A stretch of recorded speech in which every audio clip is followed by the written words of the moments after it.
Thank you. Now, availability use of existing training resources, the module units within the bubble, knowledge and tools, and some of the supporting PowerPoints which we'd already prepared.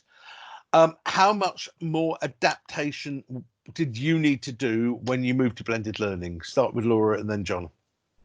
Yeah, I think it was quite a lot, actually. I think I was just thinking about the timing, the kind of conversations we'd have. So whereas normally you could break out into groups and do an activity. So, for example, with I've got it here somewhere, with Hackney this week, we did like a visions and values activity. So we actually had to do this.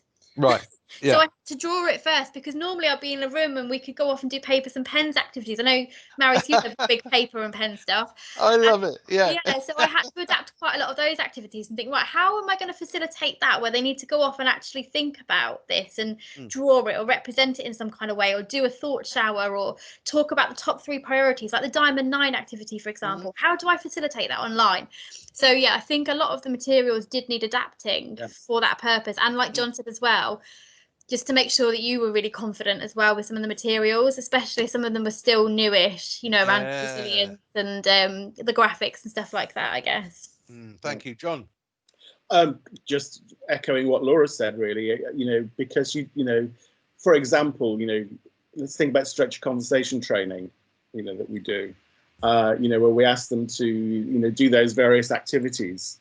It's not really possible to do that in this kind of format, because you can't walk around over here, what's going on, take those and reflect back.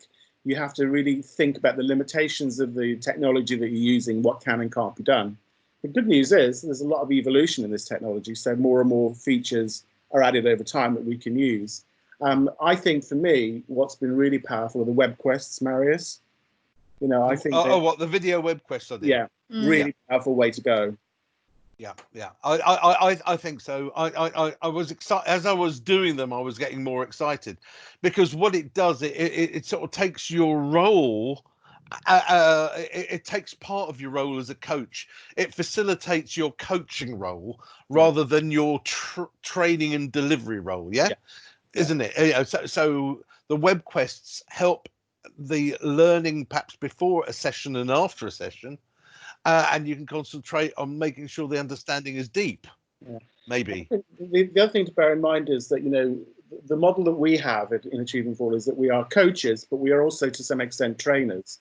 And it's about making sure that your training skills are commensurate with your coaching skills, because, you know, online training like this is about the delivery of information, and you've got to be good at that, you know, and enhance that. No, absolutely.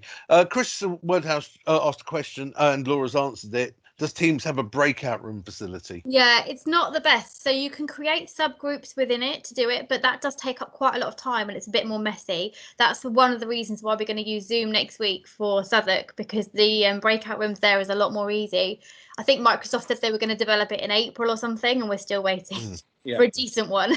Yeah, I agree. You can create those. I did one with Zoom the other night, and yeah, you can randomly select and put people into groups, and then you set a time limit and it stops them in the breakout rooms. They all come back on time as well. So yeah, it was really good. It is fab.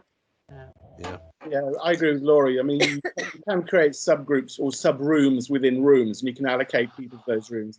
That's okay if you want people to be in the same group going forward all the time, but where you want to move people between groups, or where you leads or heads want to move people between different groups, then it's a bit more messy. Yeah, but you know, again, what we need to do is set limits. We need to set limits for our coaches so that expectations aren't undeliverable. Yeah, so this could be one of those undeliverables. What we could do this, but in order for our time to be effective and have impact, we won't do this. It'll be up to the schools to organise perhaps those chat rooms and also that leads to a little bit more work of them doing something in between your visits as well. So rather than doing a breakout room while you're there, saying, right, this was the input now today, then go off for a couple of weeks in your staff meeting, then have that conversation, and then we'll come back together. Yeah, you have to build in more reflective time, don't you? More opportunities for reflection. Go away, try this out, come back. Let's have a meeting to discuss that. Yeah. Brilliant. I can see a lot of this working on a 6-visit model. I can't see this working on a 3-visit model. That's No.